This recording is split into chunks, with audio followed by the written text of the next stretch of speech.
Alive. Welcome to Juniper Art Gallery here in Spencer, India. I'm going to take my mask off just while I'm talking here. Juniper's just about to celebrate our 3rd anniversary. We opened. We opened in late fall of 2019 or 2018 rather, and then we've had a pandemic in between then, but we're still here. We're so excited. We've just begun to resume our in-gallery events. We have lots and lots of special events, like we have a 3rd Saturday art and music series, and we have a book club, which you're here to be partake in. Hi. Talking. And we also have all sorts of other events as well, and we're adding them as it feels safe to do so. But our main priority is to be safe in the space, and so we really thank everyone for wearing masks and for respecting each other's distance and health. So thank you for that. It really, really means a lot to have people come and support the arts. It's been a challenging time for everyone. Art shows canceled, and it's always challenging in the world of the arts, but this has been a particularly tough 2 years. But I really do feel like people have stepped up to the plate to be supportive, and we really appreciate that. Our book club meets once a month on the 2nd Thursday from 2 to 3 p.m. And we only just started in-gallery book club again a couple months ago. So we're really excited to be back in the gallery instead of on Zoom. Even though we are recording this and it can be watched at a later date. So it's a pretty casual book club. And we feature local artists or local guest authors that will come and talk to us about their book. You can ask questions, they'll do a reading from their books, and it's been really fun so far. And so today we're really excited. We're going to have Yael Cassandra from Bloomington be our facilitator, and we're happy to have her here. And also Beth Lodge-Regal is here to read with our wonderful local guest author, Greta Lind. And I want to just say a few words about Greta. I kind of have to read it because she has such an illustrious life to tell about. So Greta is a lifelong creative whose work spans diverse mediums, including theater, podcasts, television, and film, where she's appeared in All My Children and the film Rudy. Her recent acting work includes the 13-episode audio drama series, The Ernie Pyle Experiment, a 2021 Audio Award finalist. Greta has co-facilitated writing circles with young women writing for a change in Bloomington, which I might add, Beth Lodge-Regal has been doing the Women Writing for a Change in Bloomington for almost 18 years now, so kudos to you there. Greta's life has taken her from Chicago to New York, Los Angeles, Ojai, and Bloomington, where she currently lives. She raised 2 wonderful boys into young adulthood, and has just published this summer, Split Open. I'm going to hold it up. This is Greta's debut novel, and so this is what we're going to talk about and get to hear a reading from, and I am very excited to introduce Greta. Jamie, thank you so much for your generosity. I really appreciate it. And I want to just say up front, this is my very first author event, so thank you for making it such a kind and welcoming one. I'm going to take a sip of water.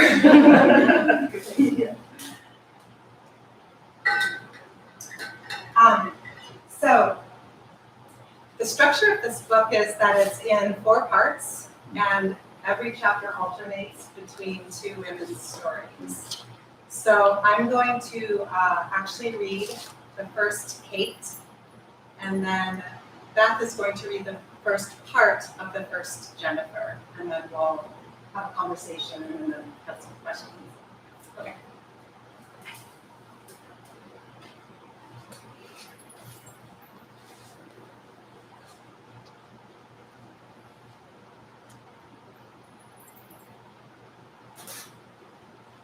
Kate. The sun is so bright, it almost hurts. I want to go home. Tired children chatter on the sidewalk. I I feel a specific kind of post-field trip exhaustion in my bones. I lift hot hair off the back of my neck for relief. The school bus finally pulls up. As we prepare to board, the bus driver steps off, saying she needs to grab a cup of coffee. It's time to leave the Santa Barbara mission and head back to Ojai. Coffee sounds good. Just a few more minutes. A parent talks to me about volunteering. I half listen. There's a seamless moment when color begins to move gently behind her. As if I am one with the yellow, I simply say, the bus is moving. And so am I, with the bus. I push the door open, climb on, and sit in the driver's seat. I am at the top of a steep hill. Just below lies a busy intersection crowded with pedestrians. They don't see. The bus is rolling. I scan. Large steering wheel, big windows, strange metal pedals, no emergency brake, nothing to pull or push to stop the bus. It's picking up speed. Step on the brake! A voice. Someone is running beside the bus. I don't know which pedal or what will happen. Nothing looks familiar. The intersection, they still don't see the bus. My foot lifts. I hold my breath. My foot lands. The brake pedal. Everything stops. I am frozen in the driver's seat. I turn to see the children and chaperones on the sidewalk, also still. The driver emerges, coffee in hand. Her face is ashen. What almost happened? We ride back home. Everyone is safe. Children whisper. I don't hear their words, only the whooshing inside my head. Questions come over the next 3 days. Right now, there is only one. Who was that woman? Without fear or thought, she jumped on a runaway bus and stopped it. Kate lays down her pen, turns out the light, and falls back to sleep. Bed. Her heart pounds, like slogging through molasses. Kate pulls her awareness from the dream world. A party. She's disoriented. It's light outside. How is it already morning? She turns over. David, asleep, like their marriage. And ever since she stopped that bus, something in Kate has felt oddly awake. David's dark hair, chiseled face, and reclusive body language, even in bed, feel familiar, reassuring, yet unsettling. Kate shakes him. I'm scared. What do you mean? He mumbles. I don't know. Kate stares at the ceiling. I need more sleep. I was up late working. David pulls a pillow over his head. The boys have today off. Kate's heart sinks. Remember? Huh? We talked about this several times. We're taking a hike and a picnic as a family. There's no way, he mutters. I have to work. You take them. Kate's jaw tightens. Why is he so distant? Come on, just for the morning, she begs. I can't. He inches away. Let me sleep. You were up playing Computer Hearts. What? I saw you when I went to the bathroom at 5 in the morning. David rolls further away. Fine, she says. Hearing PlayStation noises from the other room, Kate sits up. She looks at her watch. Why do the boys wake up so early on a day off? School mornings, they're sound asleep at this hour. Coffee. Kate peeks in. Hey, you could have slept in. Mommy! Ben jumps up for a morning hug. His sun-kissed blonde hair sticks out on one side and his big brown eyes sparkle. Ben, says Peter, I'm going to get your guy. Ben rushes back to his seat, picking up the handheld control. Morning, Peter. Kate smiles at him. Hi, Mom. He barely looks up. We can play today. There's no school. I know. It's fine. Just not all day. We know, he says, sounding like a teenager. far too young for that tone. Peter's thick hair looks darker. His facial features are becoming more defined. You guys want breakfast? Kate asks. Later. Gotcha! Peter shouts. Ben starts to cry. Go easy on him, she says. Peter? No response. Peter! Kate raises her voice. Huh? He's 3 years younger than you. Remember that. Sorry. Okay. He looks up. Kind, deep, dark eyes. Hey, Ben, want to pick the next game? Ben's tears stop immediately. He runs to find his favorite music game. Being kind makes all the difference, Kate says gently. Hey, okay. Peter relates. I'll be in the kitchen. Then we're hiking? Peter's eyes light up. Dad can't. Why does she have to say it? Disappoint her son. But we can go. I thought Dad was coming. His face falls. Me too, Kate says, more to herself than to Peter. Forget it. He mumbles. Let's talk after breakfast. Ben's too slow. Peter stares at the screen. It's only fun if Dad comes. It is more fun if they're all together. We'll have breakfast in a bit. Peter's thinking about coffee. Pancakes are special? Peter nods enthusiastically. Kate takes a jar of coffee beans from the cupboard and dumps a small amount into the grinder, pressing the on button.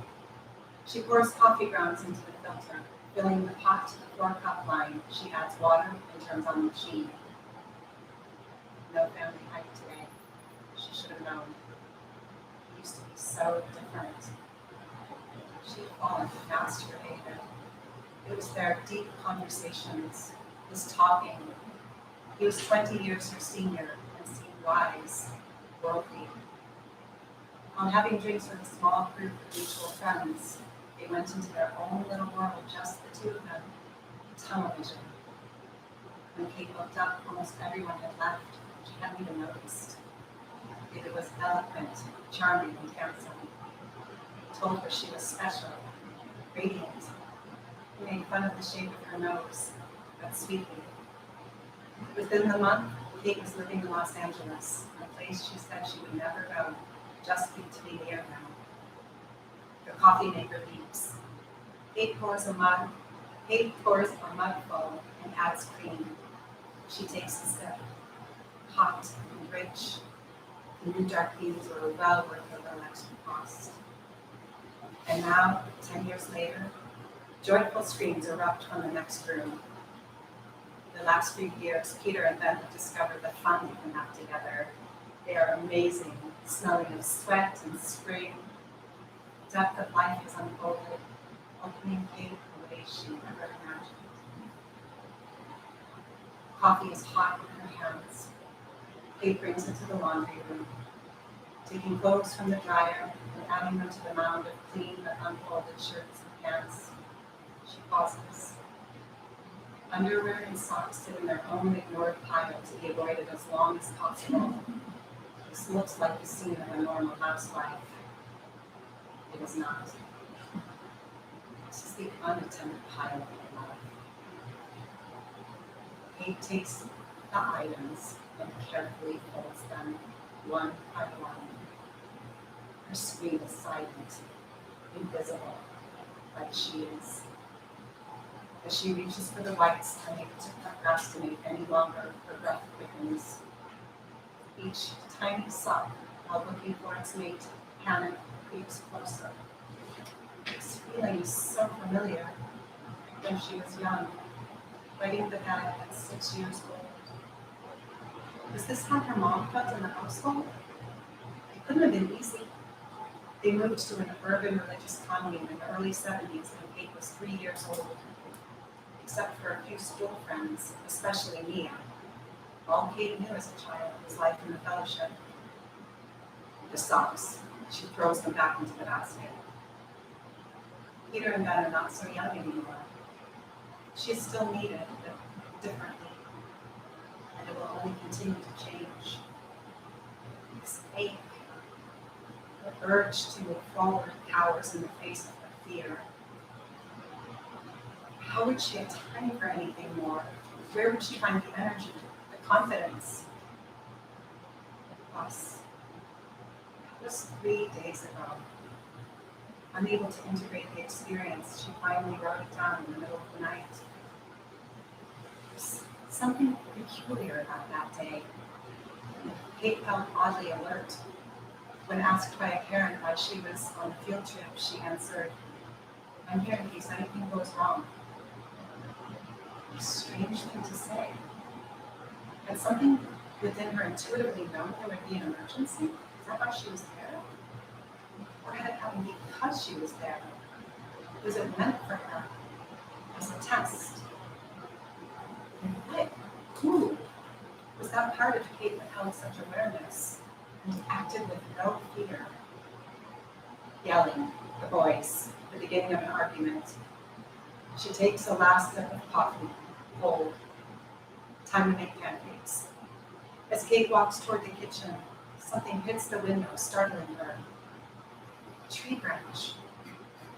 Huge gusts of wind blow outside. Kate watches the trees as they sway back and forth, bending easily. She stands transfixed. Beautiful. What would it be like to move and flow so naturally while remaining strong and grounded?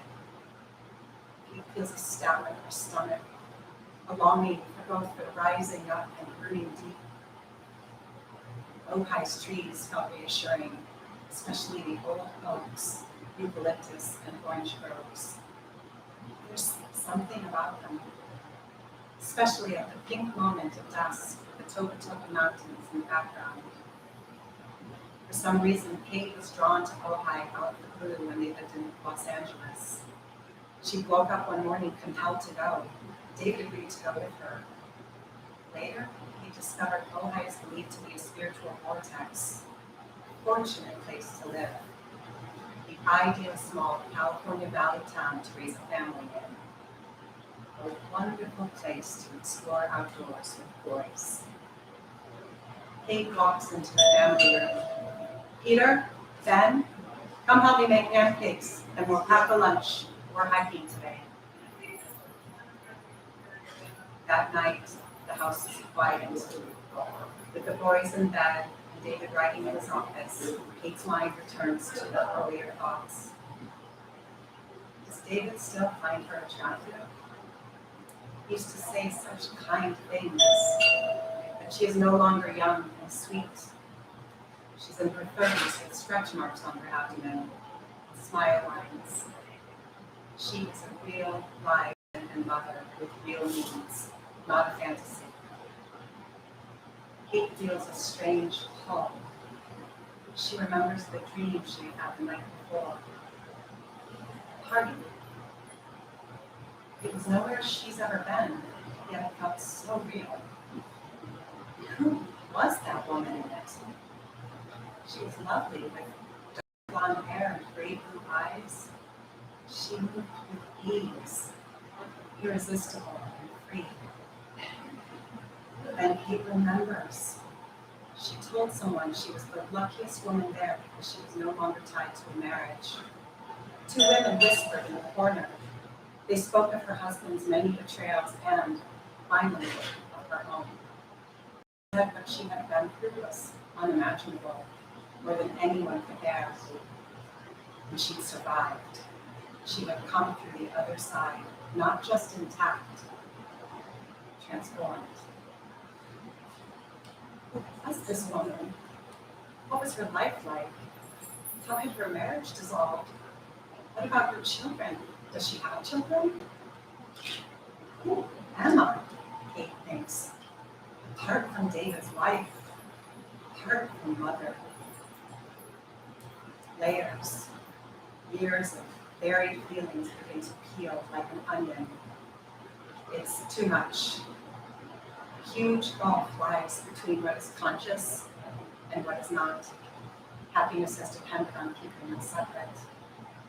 And yet, Kate doesn't want her bus to run away downhill. She wants to sit in the driver's seat. How?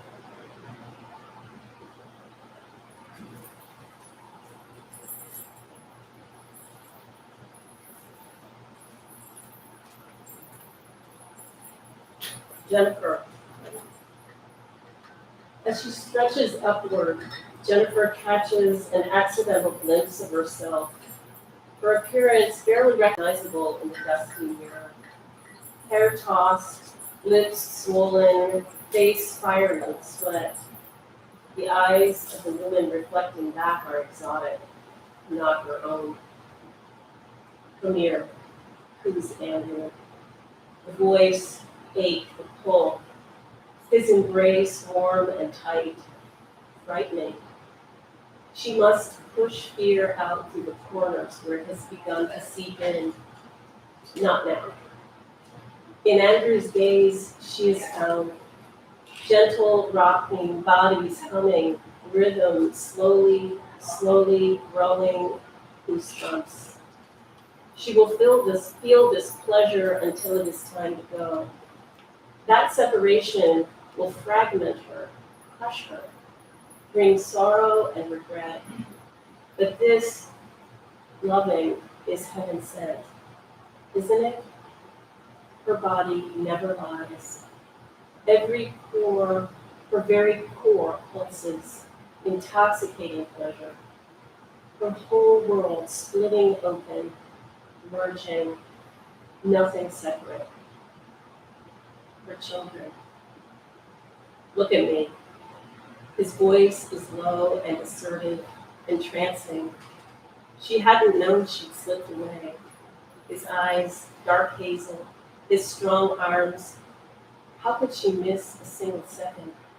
But holding this, being here, is hardly possible. Jennifer, asks Andrew, what's wrong? She is suddenly alert. He is trying to understand. How could he ever know? His risk is nothing compared to hers. He has no family, no one counting on him. And this thought cuts into her. She is everything she once judged so harshly. She feels more alive and closer to death than she ever has. I'm okay, she smiles, betraying tears well up quickly. She cannot hold them. I'm scared. I'll forget my children. I'm scared. You won't, his voice. I won't let you.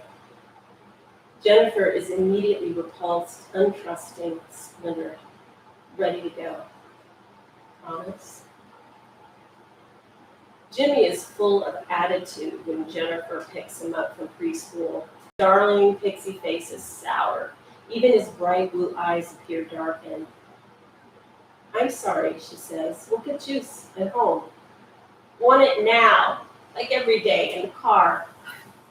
She is in no place to deal with her 3-year-old's whining.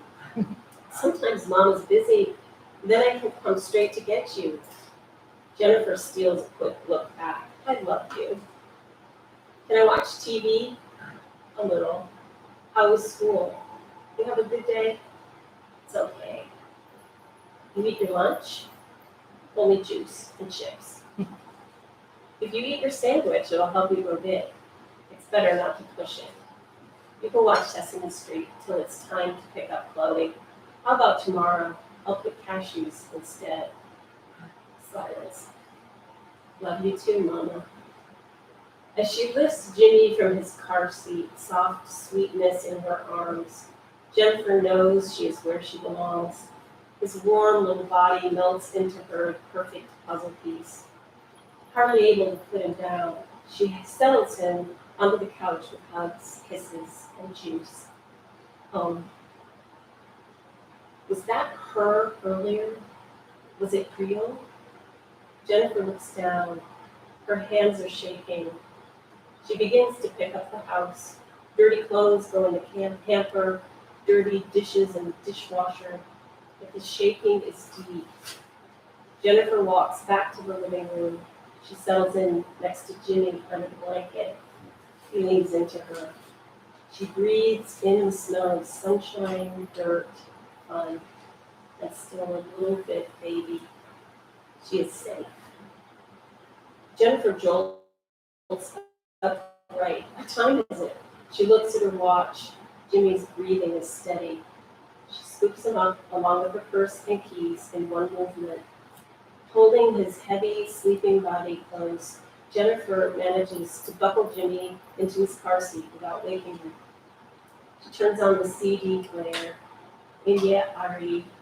Jennifer sinks into a temporary haze, maybe a cup of coffee after getting Chloe. The feeling of Jimmy is still in her arms, and she feels herself in Andrews. How is she doing it? And how will she feel tonight when James comes home? Chloe is on the swings with her best friend. They remind Jennifer of two characters in a fairy tale she once read when she was little. Chloe with her light, almost strawberry blonde hair and blue eyes. Lily with jet black hair and a fair complexion. Chloe, Jennifer calls, waving. What a big girl. She's changed so much since she was Jimmy's age. This year especially, she's made a leap. Hi, sweetie. Hey, Mom, Chloe says casually. Was it this year or last when she stopped saying Mommy? Can Lily come play? I guess it works for us. Let me talk to her mommy when she comes. She's over there, Chloe points. Okay, I'll go check with her.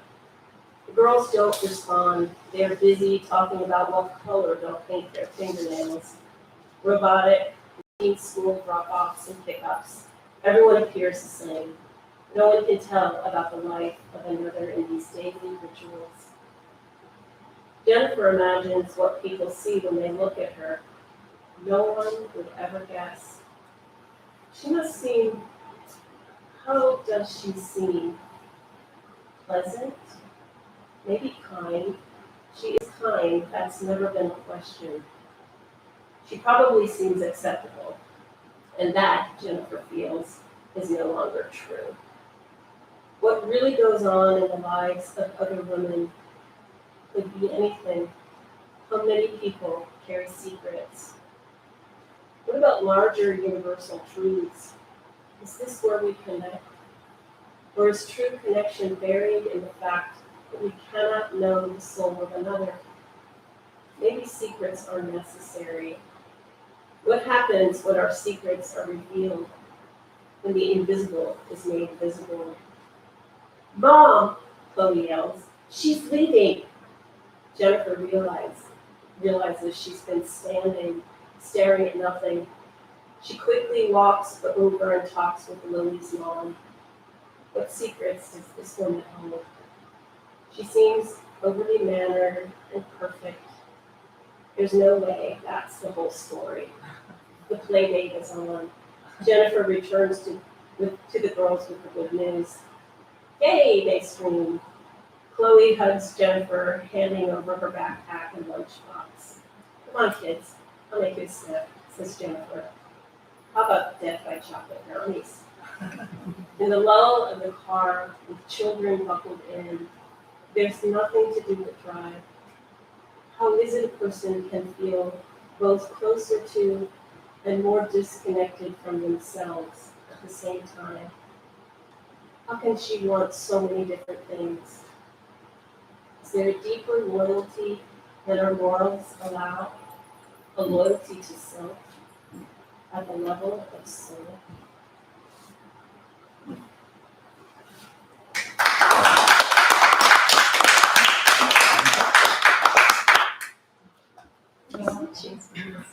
Yeah. Oh gosh. You know, Greta, you write about that experience of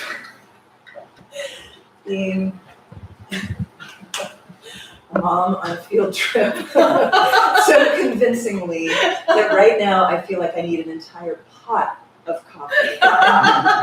Or margarita. or both at the same time. And you know, it's I wasn't that great.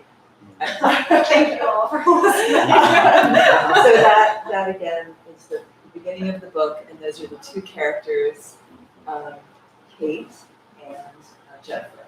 So Kate and Jennifer.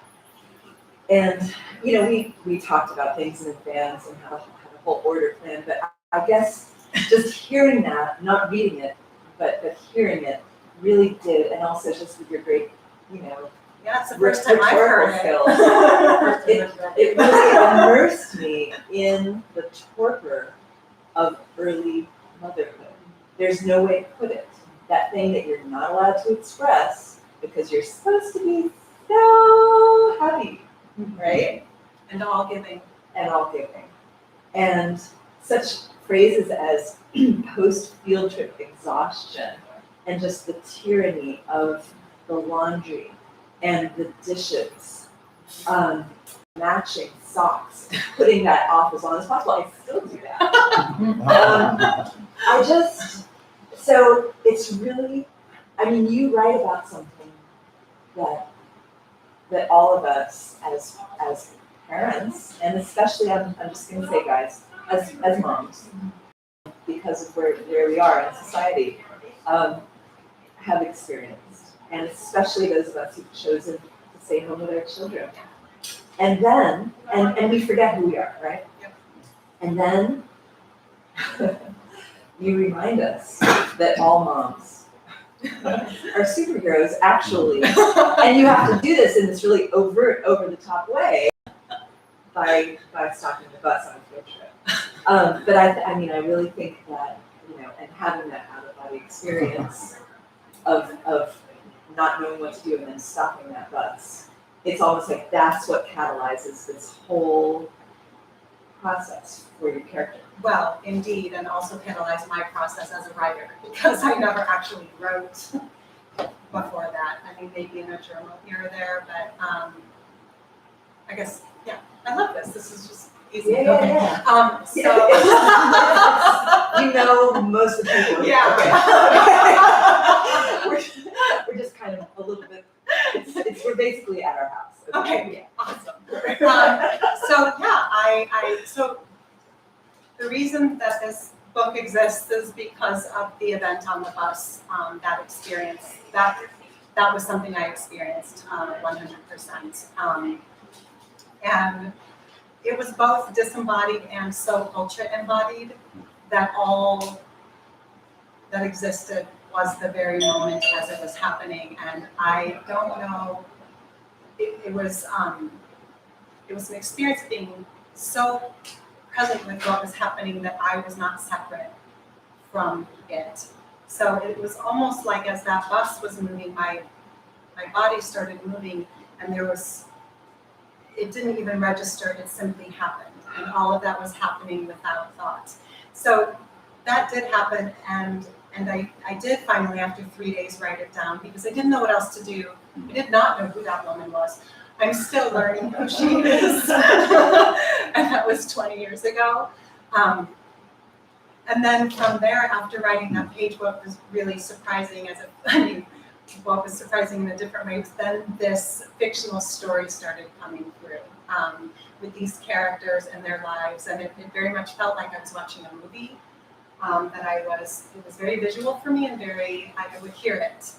And I never meant to write this. I didn't know what was happening. I only wrote when it would not leave me alone. And I wrote it longhand. So I would write, and again, there was no thought. There was kind of an effortlessness to the actual writing because I was like, what's happening? And I was just like, you've got to be kidding me, because I was receiving it as it was coming through, and then as it was coming through my pencil, I was seeing the written words. So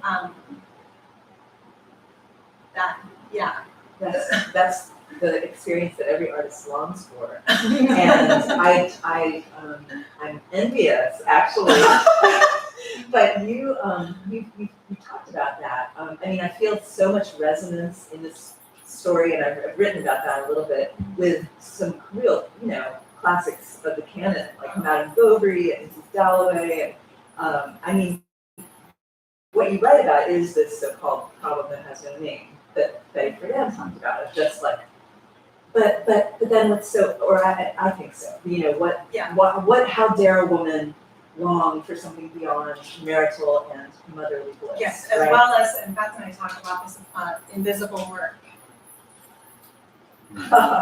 Yeah, talk about that some more, invisible. Oh, Yeah, because maybe that's a new concept for some people. oh, right, yeah. Well, I mean, we all have it to varying degrees, but it's what goes unnoticed, goes unseen, goes unsaid, where the ways that we have to find a way to support ourselves, because what we're doing is so behind the scenes and in support of others. And I think that's why it's particularly resonant for women and mothers who have families, because we're suddenly moving into conditioning that we're not even necessarily consciously aware of.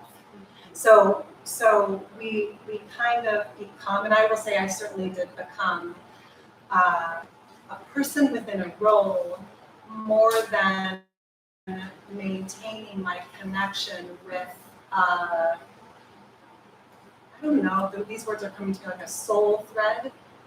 And that disconnect can be incredibly, well, invisible, confusing, and I think traumatic. Yeah, and it's everyday trauma that, Yeah. that no one acknowledges. It's very quiet trauma that just builds Yeah. slowly. And we can feel it. I mean, that's why those first scenes were so palpable. That scene where, the Kate's husband, rolls over and decides not to go on the hike, and the kids are playing video games, and the mom is just in a holding pattern, sort of trying to respond to all of these people's needs who depend on her. That's invisible work right there. Yeah. You captured it really well. Yeah. So I struggle to say Kate and not you or Greta. Yeah, and she's so I'm definitely not interested. me, and I appreciate. Yeah, and I do want to just ask a little bit about that, just in terms of your process, because all of us, or many of us, especially who've had interesting experiences. I mean, I've never stopped a bus before, but sometimes when we have like autobiographical things that happen, we think, oh, I really gotta write about it, or someone says, oh, your life's so interesting, you gotta write about it. And then we think, well, why am I gonna put up, well, for one thing, who am I? But then another thing is like, I really don't want to share that much. So yeah, you should write about what you know, but how do you keep yourself and the lives of those that you love or might be writing about safe and feel safe? Yeah, it's easy because those lives are safe. Because those lives, so the real lives of the people that I love are close to me, and they are not in this story, although there are aspects of my experience that are truthful. So that's what I'm drawing on is the qualities, and I think what I'm hearing you saying is that those qualities are relatable. That yes, this is a specific story, and I think we've heard that the more specific you are in your creative work, the more universal it is, and I do think that's true. So sometimes the larger whole and truth is seen in the details, even if we haven't experienced those exact details in that exact way. So, wait, what was your question? Yeah, and just how do you, like, since you do get into details and you talk about places and you talk about numbers of children and things like that, how do you keep something for yourself and keep from feeling vulnerable? Oh, I feel incredibly vulnerable. I don't think we're supposed to keep ourselves from feeling that, and I think that actually is one of the things that that invites us into real relationship with one another. Because I do know, and I've said this before, that when people I admire particularly share their vulnerabilities with me, it just opens up worlds. I feel like, oh, I also can step into a space that I maybe don't know if I have a right to be in, because there's so much we don't know, and it's okay. It's okay. Otherwise, we're going to keep hiding and hiding further and further and end up under that laundry pile. That oppressive laundry pile. Yes. Oh my God. Yeah. So going back to a topic that came up just a minute ago, that issue of, the stuff of my life, especially if I'm, not an international Graham Greene style, men of intrigue or something. If I'm a mom and I drive to carpool and I match socks, like, okay, once in a while I stop a bus, but even if I don't do that, how can I convince myself that my life is important enough to be the source of meaning, so much that I can maintain my own attention and potentially others in the telling of it?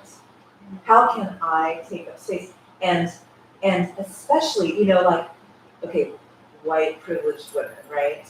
We might think, well, I haven't endured famine. I haven't, been ethnically cleansed. I haven't, etc. Why on earth should I have the hubris to think that my life is important? And that's interesting to me. Well, first of all, I think it's really essential to respond to what you're saying about that level of trauma. And I can't glide over that. I can't say, oh yeah, and because of all these reasons is why. Because it's not even close. And so the only way I can respond to the question you're asking me is to honor that those traumatic experiences are true, have happened, are happening, continue to happen in ways that I think we're just starting to wake up to, particularly as white people. So I can't gloss over that. And I also am not the person in the position to speak to it because of the color of my skin. So I just want to honor that. Honor that you brought that up. So then I will move into responding to the question. Yeah, but then coming from that place, how do we begin to think?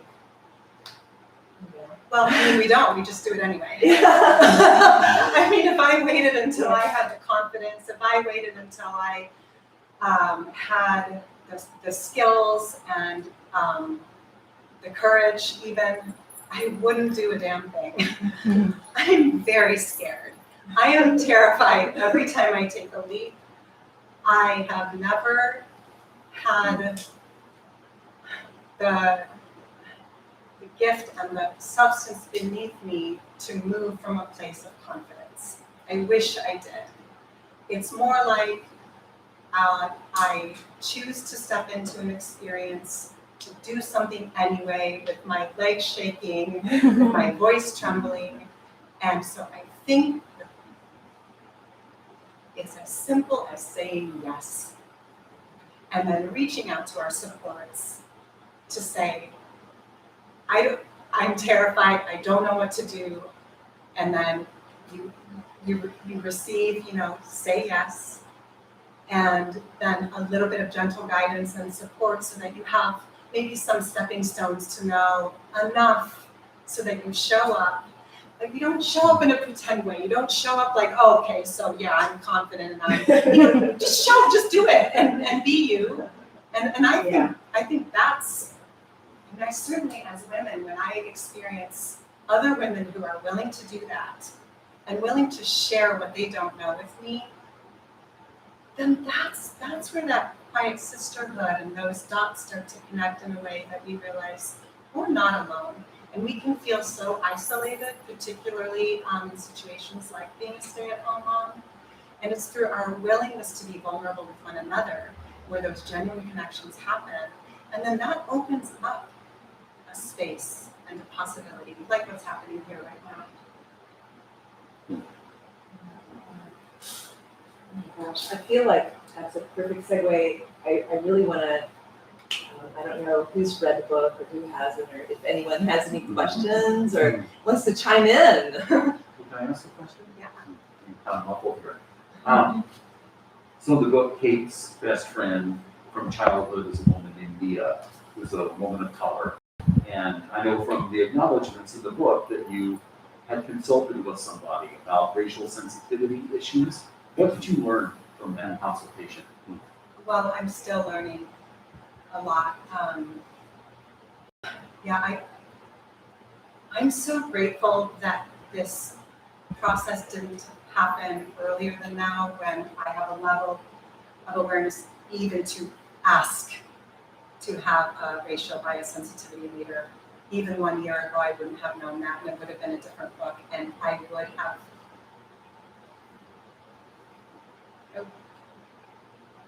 it would have potentially created a little bit of harm just because of what I don't know as a white person. So I entered into what I thought was going to be, having someone just kind of do a light read through and help me out with anything that stood out. And I ended up going into a deep dive of a rabbit hole with an extraordinary woman named Dr. Murray. And those scenes were stripped down. I was stripped down. She held in there with me. She stayed with me. She witnessed me in my decomposition of my own conditioning. We all have it. And she helped me, because it's one thing to break it down and to have the experience of being willing to be broken down. And it's another thing to have some clues or some really direct guidance as to find the way forward. So I would not have been able to figure that out by myself, and I wouldn't have been able to figure that out with another white person. And she has 3 degrees, not just 1, 3 degrees, and she is very clear and very direct in her communication. So the answer is, I guess, another layer of willingness to be vulnerable and to not know is how that happens. And she helped me understand how to elevate that character. So, and to create an equitable relationship and friendship between Mia and Kate. So, in terms of status, in terms of weight, in terms of, why is she making the coffee? She shouldn't be serving Kate.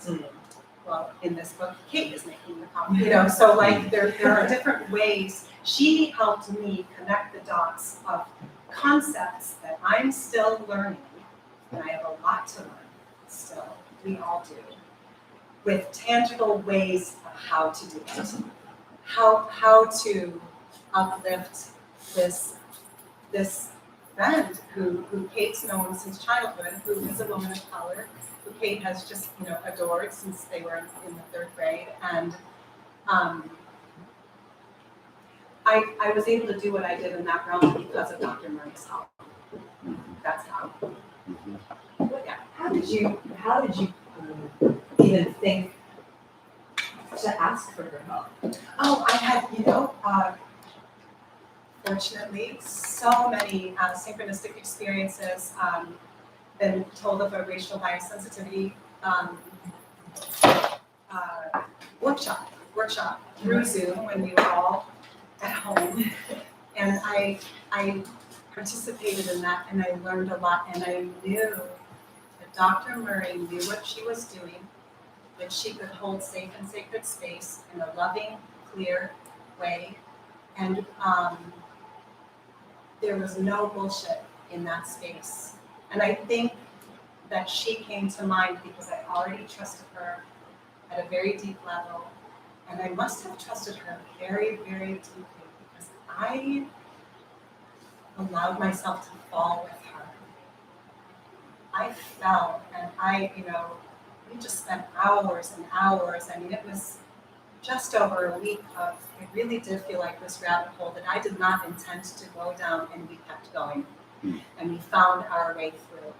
And my hope, I moved, she asked me what my intention was, and it started out being to do no harm, and it ended up being to be as impeccable as I possibly can with this character, because I felt the weight of the responsibility. And we even talked about, because even when we were done with all of that, she said, what is wrong? And I said, yes, I'm still feeling, what right do I have as a white woman to even Right, this character. write this character who's Black. And she said, well, here's your two answers. If anyone asks you that, I guess I'm just asking myself that. So she said, what, am I only supposed to write about white characters? And the second thing is you tell them that you hired a woman with not one, but 3 degrees. And you paid her well. Oh my gosh. She was worth every penny and more. I'm sure I'll continue to learn from her. You know, you've touched on this experience where you were just very humble and very willing to learn and to lay down any, pride that you had about knowing better. And it seems to me like you use this expression with me often about a beginner's mind. And I mean, I should just tell you that this is Greta's first novel, but she's also done so many other things. And it seems like, especially now in your life, you're just trying a lot of new things, and your audio work is new. And so I just, like, this concept of beginner's mind, I think it's just very fresh and inspiring. Now fly. Well, it's not intentional. I would love to know a little bit more of what I'm doing at any given time. It's just not the way it's going. I seem to find myself in new mediums again and again and again. And I have not sought out any of them. They have come in a way that life does bring if we're, open and paying enough attention. And so I don't really even know what to say about that because it's not purposeful. Right. It's profoundly uncomfortable. I mean, you know how something that is one's liability is also one's superpower. And so I think that the fact that you are so unpretentious literarily is an incredible superpower. Because, I'm saying these things like, oh, it's like Flaubert, and you're like, What are you talking about? But the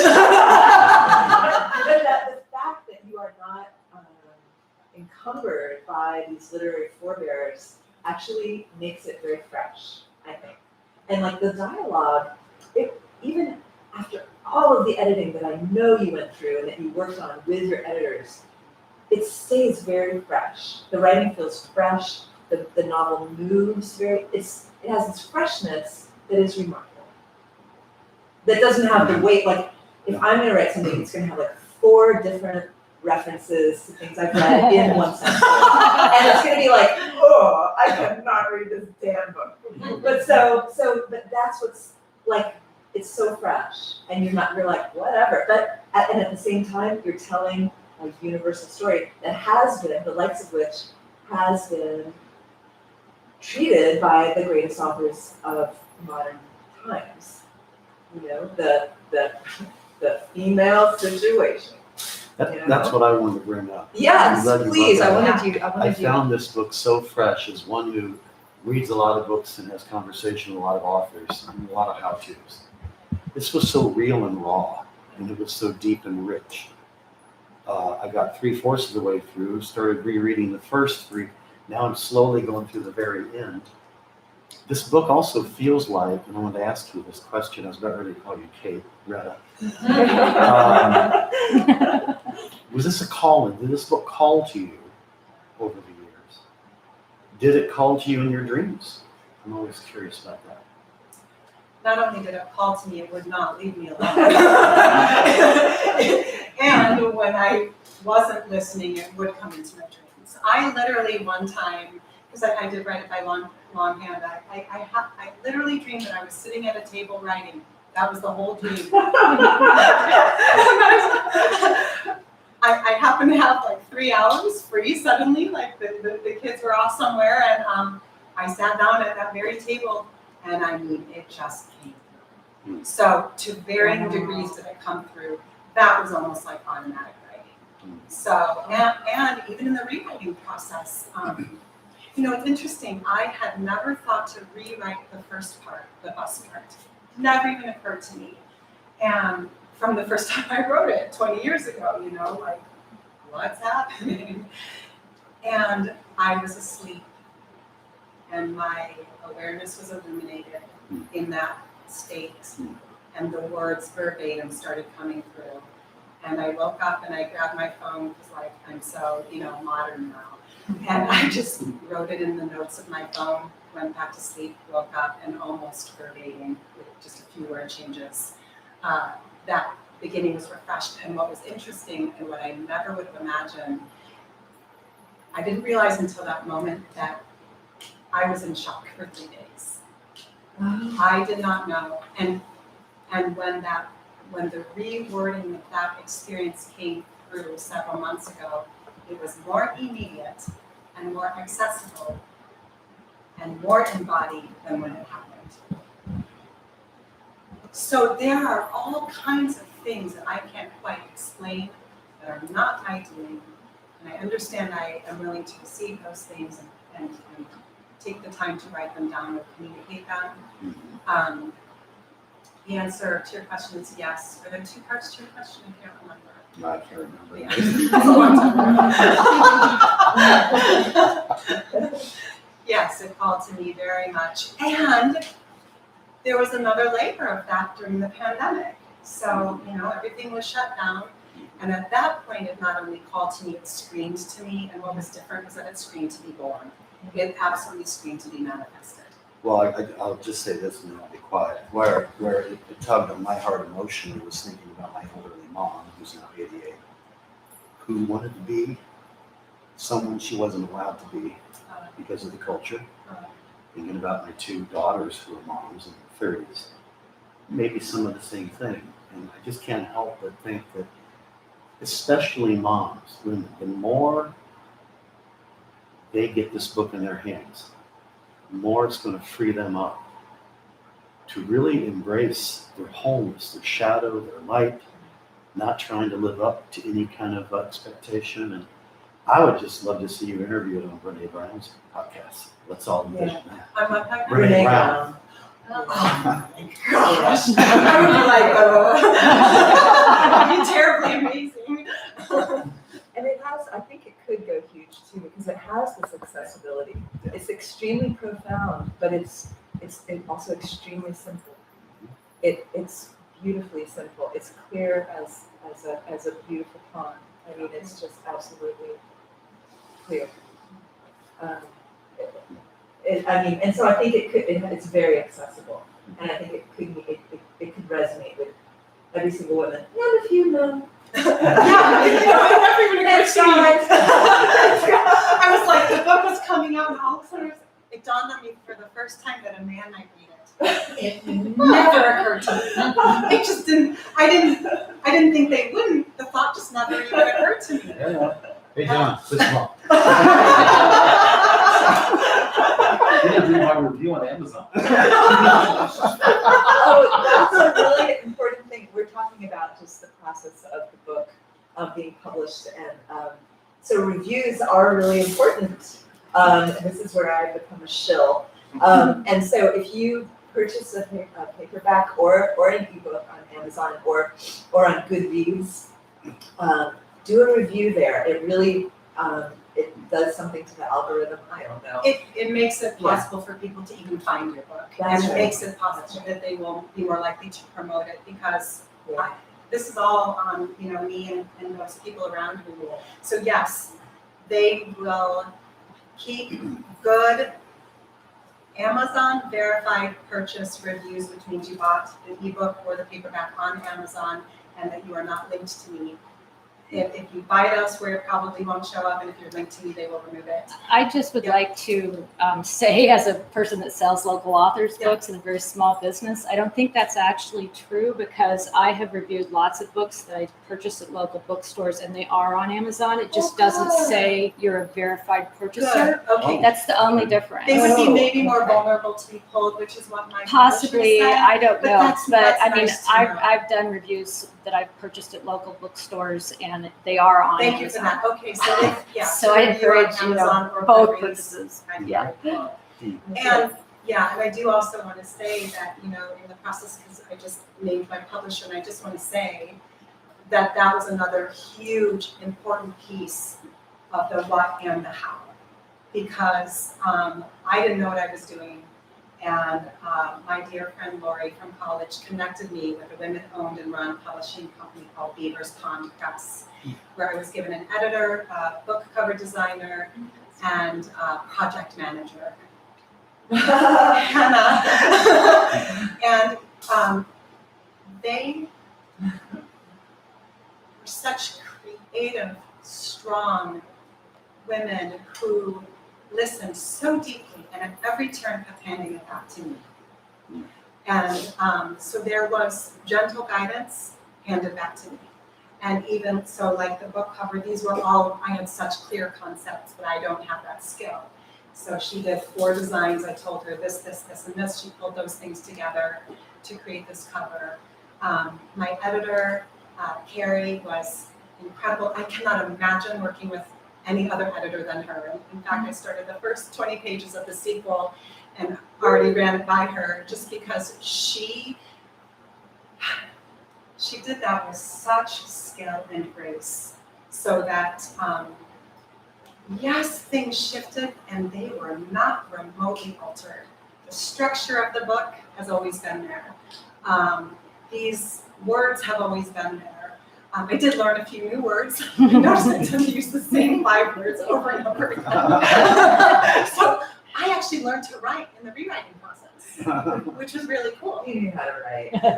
Yeah, I didn't know how to.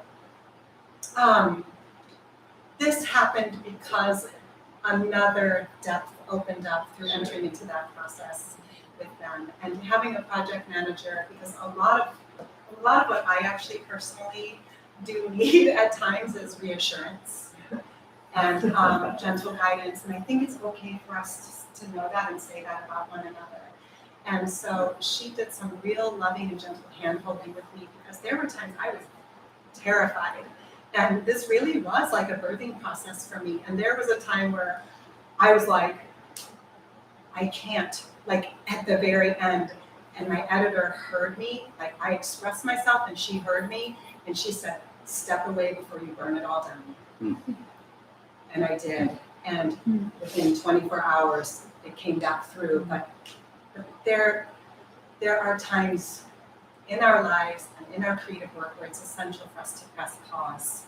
That is as essential, if not more, than doing the work. Wonderful. I love the shout out to Beaver's Pond. Beaver's Pond Yeah. Press, women-owned and run publishing company. Incredible. Just acknowledging that, this romantic vision of the artist and the Garrett creating the thing is a little outdated, right? I mean, a bit of a myth. Like we all need There's nothing input romantic and about support. it. Oh yeah, we need our people. We need our teams. Yeah, absolutely. Well, does anyone else have anything you want to ask or share or?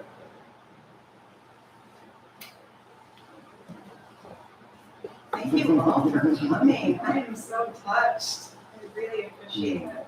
Thank you. Tell all your friends about it, write a review. The book is by Greta Lind, the author. Greta Lind. Okay, well, thank you for facilitating this, Jamie. And yeah, thank you so everyone much. for coming out. This was just a really special time together, so thank you very This much. was another gentle stepping stone for me in doing one more new thing, so I really appreciate